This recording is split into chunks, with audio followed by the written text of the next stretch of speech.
Well, it's that time of year again. It's almost time for Otakon, and you'll probably be wondering where you can get food and stock up on supplies. Every year I do this series of videos to show you where in Baltimore you can get that stuff, and while I might not make it to Otakon this year, I still want to do these videos, so we're going to go ahead and start. Let's talk about Baltimore and safety. Baltimore is just like any other city.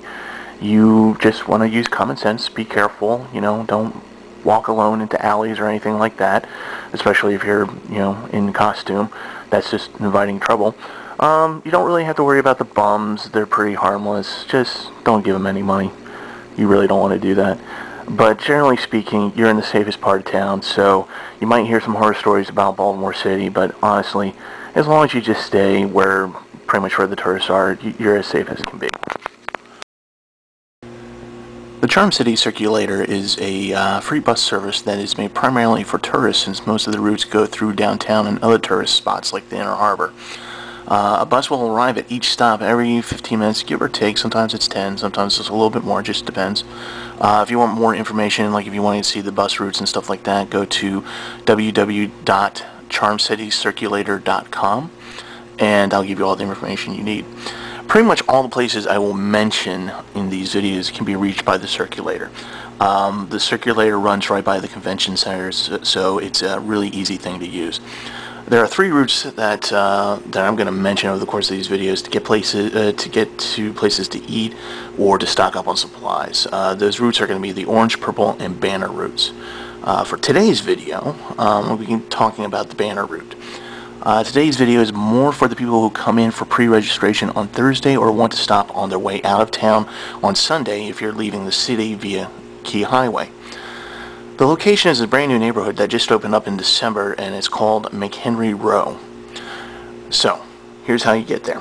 Okay, first you can walk to the Banner route, stop from the convention center. What you do is you go out the main doors, turn right on Pratt, and walk down to the corner of Pratt and Light Street for the Pratt stop. Called 420. Make sure you get on the Banner line bus and not the Purple line bus. Take the Banner bus to stop 408. That's called Whetstone Way, and walk down Whetstone Way to the shops and restaurants. It's going to be about a 10-15 minute ride from the convention center to there, but it's if that's where you want to go, that's what you got to do. Alright, so when you're done, you can get back to convention center by going to the stop directly across the street from Whetstone, and that's going to be called Woodall Street. That's stop 413. You're going to take that, and you're going to take it all the way back to the convention center. You're going to take it to stop 419, which is called Otterbein. All you have to do is just get off the bus and walk straight forward towards the convention center. You're about a block away.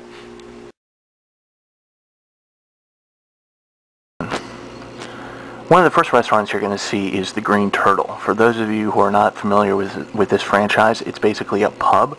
So there'll be a bar in there. It's pretty much pub food. It's a little bit overpriced for mediocre food. I don't strongly suggest it, but if you are leaving town and you want a quick place to eat, this might be it for you. Across the street from the Green Turtle is, of course, Dunkin' Donuts, the ever-popular donut and coffee shop. They're going to be open, I want to say 5:30 a.m. So if you need a really early coffee fix, you can get here. They'll be open. Sometimes they have the door locked, but they'll be there, so just kind of knock on the door, they'll let you in.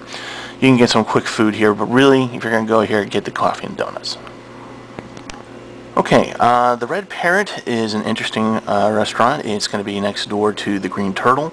It is a blend of Korean and Japanese cuisine.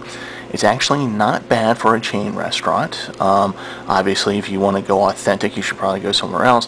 But you can get Korean barbecue, not in the manner that the Koreans would actually serve it. It's more Americanized than that. But it's pretty good. You can also get sushi here. And again, if you want better sushi, I can tell you a better restaurant to go to. But it's reasonably priced. They also have a bar there as well. So this might be a good place to go when you're heading out of town, or you want to have a nice meal before you go to the convention on Thursday night. Jimmy John's is located across from the Red Parrot. It is basically a sandwich sub shop. and they're really reasonably priced.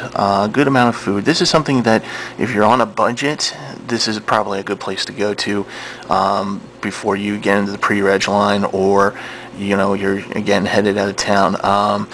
The prices are usually between $4 and $7 for a sandwich or a sub.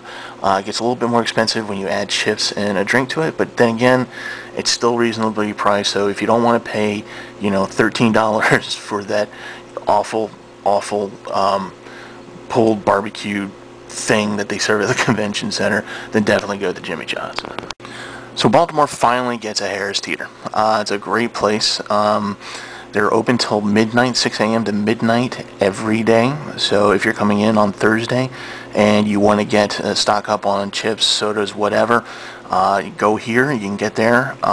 It's all the way at the end of Whetstone Way, so you have a little bit of a walk to go. But they also serve pizza slices, pizza, grocery grade sushi, things like that. So if you want to stock up, this is a good place. This is one of those places where you can get in line at the pre-registration and not have to worry about getting to a grocery store on time, because this will be open till midnight.